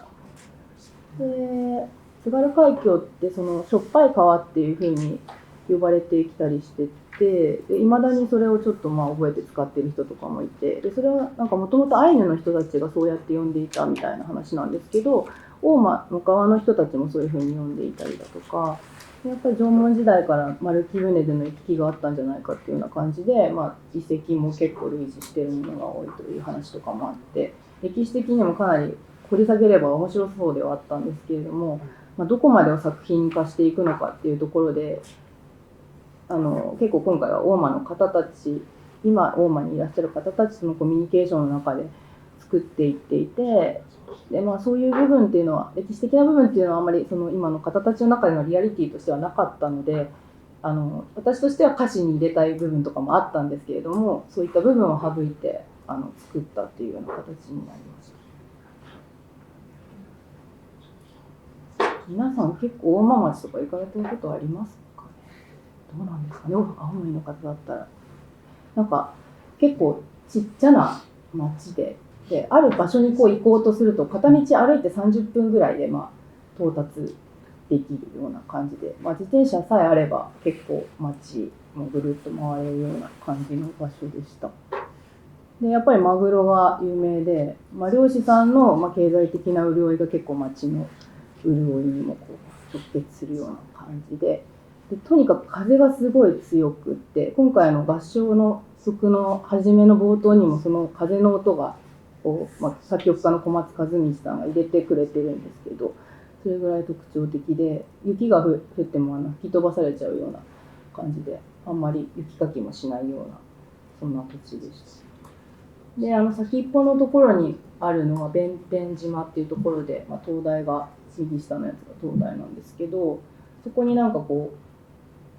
鳥居があって、で陸地にも鳥居があって、でなんかその参道が津軽海峡の上にあるような作りになってるみたいで、なんか漁師さんたちはその津軽海峡の上を漁に出るときに、お祈りしてから行くみたいなのが昔はあった感じでした。で私はその大間で何をしたかっていうと、歌の歌詞の言葉を集めていくっていうことと、歌唱のワークショップっていう実際の声があったと思うんですけど、あれを収録しなきゃいけないというような状況だったので、参加者を集めなければならないっていうところで、結構そこに時間と労力が費やされた感じでしたが、両方同時進行で、ワークショップにお誘いしながら、海峡に関しての考えをお聞きしたりして、同時進行でやっていったっていうような感じでした。で全然知り合いもいない状態だったので、ウェブサイトで大間ってどんなとこなんだろうって調べたら、町おこしをめちゃくちゃ頑張ってる島さんっていう方がいらっしゃって、その方に、メールをしたら、そうですね、大間に、滞在することがあるんだったら、この不動産屋さん助けてくれるかもって言って不動産屋さんを紹介されて、でその方に、大間に入った初日にお会いして、でその方がもう初日からディープな大間をもうめちゃくちゃ見せてくださって、漁師さんがやってるスナックとか、なんかスナック街があって、結構なんか夜に飲みに歩くカルチャーが結構わかんない、私が会った人たちがそうだった時かもしれないですけど、結構みんな根強くて、かなりスナックに連れて行かれて、でそこでその漁師さんなんで津軽海峡のこととかも詳しいので、そのお話とかを聞いたら、やっぱりその津軽海峡っていうのは、人がもうそこに落ちたらもう帰ってこれない、怖い場所でもあるっていう話が、もう初日からそういう話があったので、結構そういう死者と津軽海峡みたいなところが歌詞のところでは外せない感じになっていきました。でワークショップの参加者探しが必要だったんで、老人福祉施設の社長さんに会ったり、学校に行ったり、もう本当にあらゆるところに顔を出して、町民文化祭に行って片付けもちょっと手伝ったりしたりとか、あと一番マグロの2年前に撮った漁師さん、その方なんか歌も歌って、なんか漁師の歌とか作ってるんですけど、なんかその娘さんにたまたま会ってですね、漁師の娘の気持ちとかも聞いたりして、でその子にもちょっとスナックとか連れて行かれるみたいな感じで結構そういう感じで取材してました。で寮にも連れてってもらったりだとか、あと向こうにいる間とかスタジオがないんで、どこでなんか集中できるかなっていうのを探してたらなんかフェリー乗り場がすごい良くて、なんかフェリー乗り場コンセントさせるところもあって、でネットもあったんで、なんかそこでこう歌の歌詞をまとめたりだとか、ワークショップのお知らせのチラシ作ったりだとか、なんかそんな感じで制作をしてました。でこれがなんか実際フグ漁、あれなんだっけ、フグだっけ、フグじゃないな、なんだっけ、なんだっけな、ちょっと名前忘れちゃった。なんか有名なお魚よく取れるやつ、取りに行った時の朝焼けの景色。これ何でしたっけ、この魚。フグじゃないですよね。なんだっけこれ。ブリだ。すいません、ブリ漁。でなんかそのブリをいただいたんで自転車に乗っけて帰るんですけど、ちょっとね滞在した時ちょっと冷蔵庫とかなかったんで、ちょっと知り合いに結局あげることになったりしてみたいな感じで過ごしておりまして、あれ次のページに行けない、これ終わんないと次のページ行けないのか。あれ次のページに行けない。どうしたらいいんだ。あ、ちょっとスナックの様子を。歌が、そう、なんか大間の方みんな歌がうまいっていうのを自負してて、なんかよくわかんないんですけど、みんな結構これ本当にうまくて。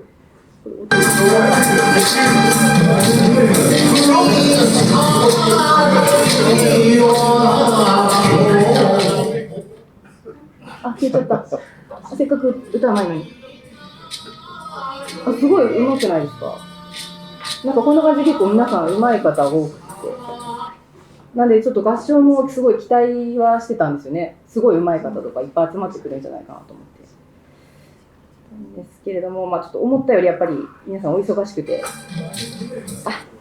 そうですね。で結局まあこれぐらいの方が当日集まってくれて、あの歌を作るにあたって。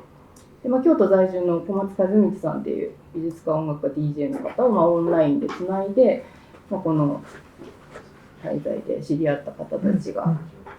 人を呼び来てくださったっていうような感じでした。で、映像をちょっと見せたいんだけど、映像どこでしたっけ？このフォルダに入ってる。これか。あと5分？やばい。何も近藤さんと喋れずに。でもちょっとワークショップの風景ぐらいはね。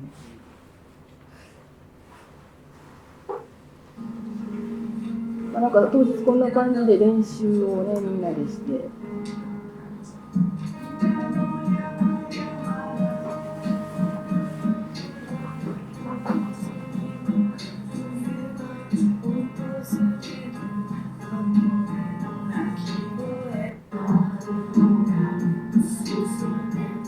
こういうことやったことなかったんで、なんかどうやればこう皆さんがやりやすいのかってすごい勉強になって、ホワイトボードに書いてここ上がるとかここ下がるとかやるとやっぱりこう皆さんスッと入ってきたり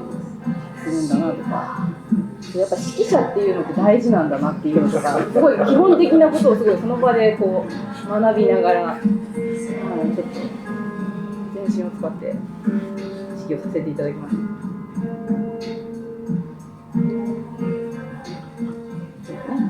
最後はちゃんとみんな立ってもらって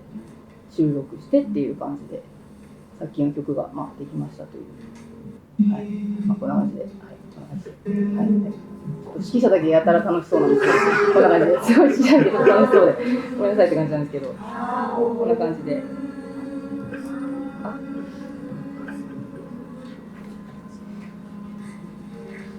でも結構皆さんお忙しくてちょっといやいや来たかなって初め思ったりもしたんですけど、後日お話聞いたら本当に結構楽しかったって言ってくださったんでよかったなっていう回でした。この中にはじゃあ漁師さんはいらっしゃらないですか？漁師さんいないですね。その歌自慢不動産屋さんはねいるんですけどね。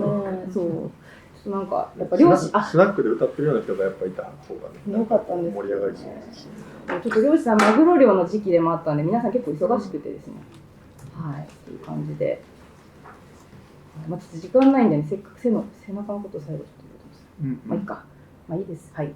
ちょっと背中が大事っていう話は今ちょっと京都でも展示してる作品が東洋医学に関しての作品なんですけど、その人間の気を巡らせるっていう上でその鍼灸の施術をするんですけど、それが背中の施術から始まることで人間の気っていうのが巡るっていう話があって、その津軽海峡での取材を通して背中に注目したっていうのもあるんですけど、結構そういう、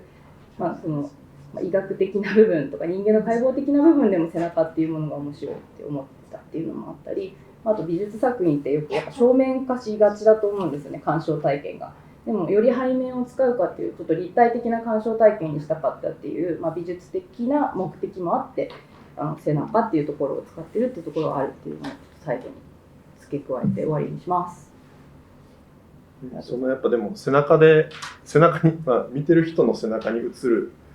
映像を見るっていうのが割と新しいというか面白い視点だなというふうに、思いましたね。それはだからステートメントにも書かれてたと思いますけど、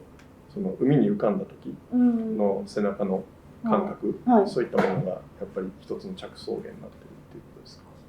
そうですね、でもそうですね、だからその背中にもともと興味があったっていうところがあった上で、やっぱりその背中の迫力が津軽海峡本当にすごくて、本当になんか大きな目にこうなんか見つめられてるような、私はそもそも泳げないかったんで、浮くためにめっちゃ水泳練習したんですけど、今回。あれは何で浮いてるんですか？一応フローティングジャケットはもうつけないと危ないって言われたんで、ちょっと周りに迷惑もかけたくなかったんでちゃんとつけたんですけど、それでも何があるか分かんないし、結構本当に流されていく、海流がすごい速いんですよ、津軽海峡って。っていうのもあって、もう泳ぎの練習をしないといけないなと練習したんですけど。一応でも浮いていい場所なんですね。なんか船が通ったりとか。そうですね、あそこは一応大丈夫。そこは浮いて大丈夫。浮いて大丈夫。とかだったんですけど、そうなんですよ。でも津軽海峡って真ん中が公海とかにもなってて、その海外の船が通ったりもするので、結構そういう意味でも特徴的な、危険そうですよね。場所なんですよ。その浮いてるっていうこともそうですし、やっぱり他の作家さんにも今回共通すると思うんですけど、最初の浅野さんの時もちらっと話したように、やっぱその風景っていうのもまた視覚に縛られがちで、なんかそういう視覚以外の例えば音だったりとか、あるいは匂いとか、別に何でもいい、触覚でもいいんですけど、なんかそういうその視覚以外のものにこう風景っていうものをこう広げていくっていう意味でも、そういう身体感覚っていうところからなんか着想を得ていて面白いなと思うんですね。でもう一つその、視覚について言うと、今回その後ろその背面背中に映すっていうのはもちろんですけど、それと同時にあと普通にプロジェクションされてた映像がこう、90度回転されてましたよね。あれはどういう意図があるんですか？そのやっぱりその背中こうじゃなくてこう。背中側っていうものを強調したかったっていうので、そうですね。そういう意図が。そういう意図がって感じですね。背中側が下に来るよりやっぱこう人間のこの重力の熱意っていうところにやっぱ人間ってこう背っていうものを強く感じるかなと思ったんで、あえてそうすることで背側を意識する感じにできないかなっていうのはあります。なんかそういう感覚的なところから映像を、もちろん美術なので最終的には視覚化する必要ももちろんあると思うんですけど、なんかそういったところにもこう気を配っている、なんか考えているっていうようなところ、そういうところが僕は興味を持ちましたね。であとはそれはそのよく言われる最近、なんかもう勝手にまとめちゃいますけど時間がないので、風景、そのランドスケープと、例えば最近だとエコロジーとかが美術界はいろいろ話題になってますけど、そのエコロジーっていうのはどちらかというと環境とかエンバイラメントの方で、そのランドスケープとエンバイラメントっていうのは基本的には似て非なるものなんですよね。つまり風景っていうのは最初に言ったようにやっぱり風景画から来てるので、すごく美学的なもの、感覚的なもので感性的なものであって、環境っていうのはもちろんその科学から来てるので、今はそこのもちろんこう交流というか、そこのこう接点が増えてきて、風景も環境的に見たり、環境も風景であったりとか、そういうふうにこう混同しがちなんですけれども、やっぱりその科学的に見るっていうことももちろん大切なんですが、そういった科学の知識とか分析とか、なんかそういったものだけで捉えられないものがやっぱり私たちの例えば身体とか直接の感覚からそういう風景っていうものを捉えてるっていうところがあって、だからもちろん科学を否定するとか科学が必要ないということではなくて、やっぱりそういったこともこう気にはなるんだけれども、最初はやっぱり一人の人間あるいは一つの生き物みたいな、なんかそういったところから自分たちがもともと持って生まれた感覚、なんかそういうところからなんかこう自分の周りにある風景っていうものを取り出すっていうことが、なんかそういう八幡さんのアプローチを見てると、なんか感覚的なものっていうのがそういう全面化されてるなっていうのは感じたんですよね。だからそういう意味でなんか窓のあれもありましたけど、窓っていうのはまさにその風景画のメタファーっていうんですよね。だからそういうこととご自身が今回リサーチを通してやられたそういうアクションっていうか、そういったものとのなんかこう対比でなんか見えてくるものがあるなっていうふうにちょっと考えましたね。はい、というわけですいません、ちょっと時間が押してしまったので、また、はい、改めてゆっくり。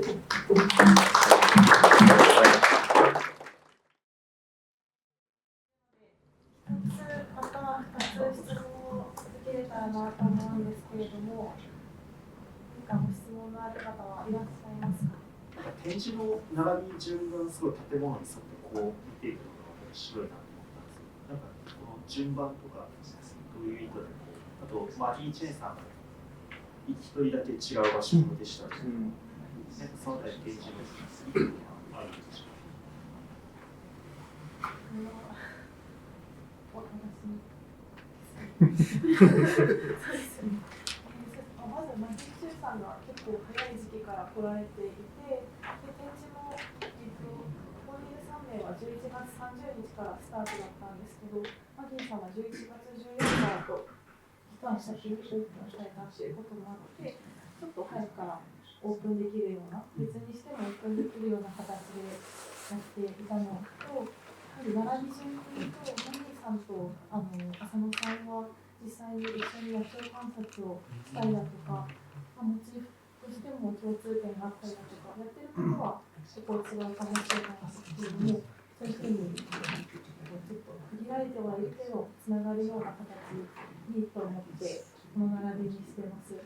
とは八幡さんが映像を使われるということで、ちょっとだんだん暗くしていくような構造にしたいなと思って、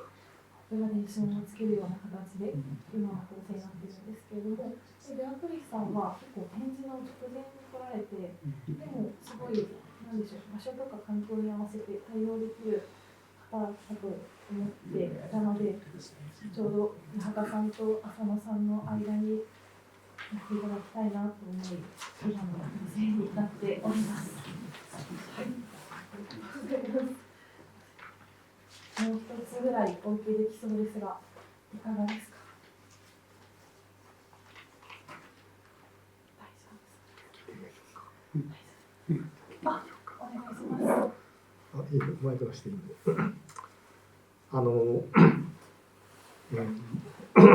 ベアトリスの話の中で、アートイズライフ、ライフイズアートって話があって、人生はアートであるし、アートは人生だって話があって、それをやる中でポエム、詩に置き換え、詩で表現すると、なんか見えないものが見えてきて、また自分を高い境地に持っていってくれるっていうふうな話があって、アートってこういうふうなものなんだって非常に感動するわけなんですけども、ただ私みたいな凡人にはなかなかそんなことでも感覚で捉えきれてないんですけど、実際そこのお二方、アートのその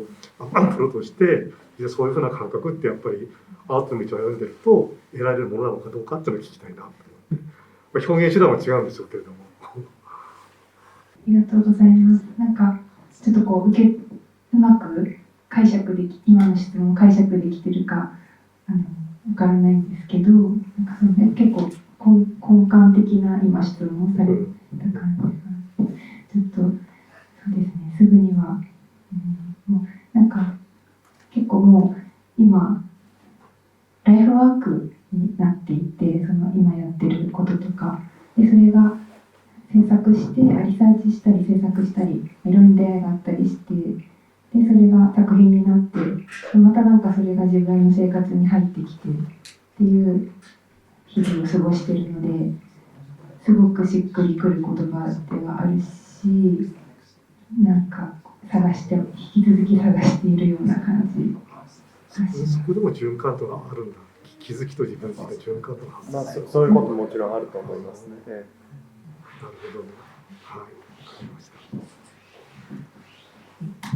アートイズライフ。ライフイズアート。ライフイズアート。それが自分自身に対して自分を高めるために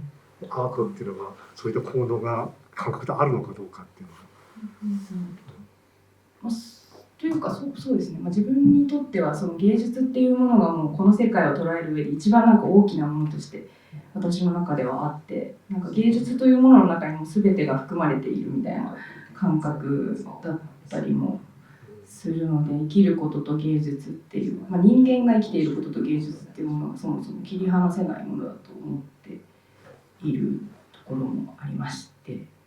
はい、ちょっと答えになってるのがあれなんですけども、だからもう医療とかちょっといろんな他の分野とかにも取材に行ったりとか関わったりもするんですけど、私にとってはそれ全部もう芸術の中に含まれているものっていうふうに捉えていたりもしてっていう、はい、ちょっとはい、わかりました。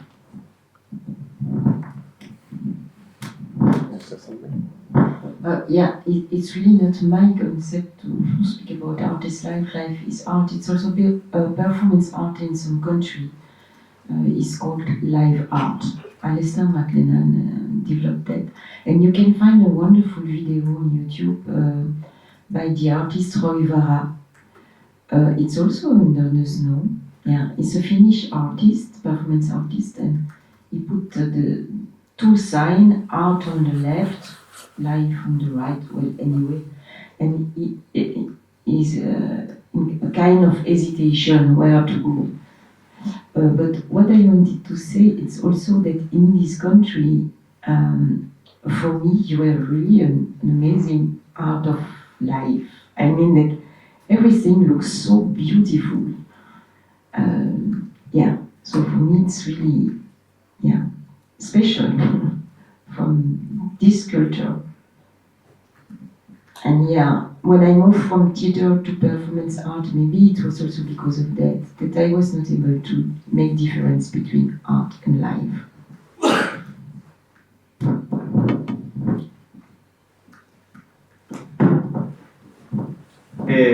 そうですね。パフォーマンスアートっていうのは、ちなみに、ライフアートっていうふうに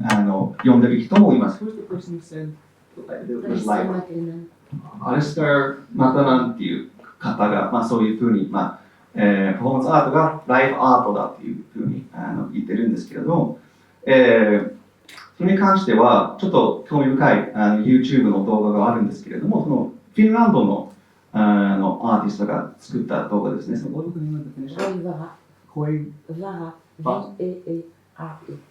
VAARA ワーラっていうフィンランドの芸術家が作ったパフォーマンスアートの作品が、YouTube にアップされているようですけれども、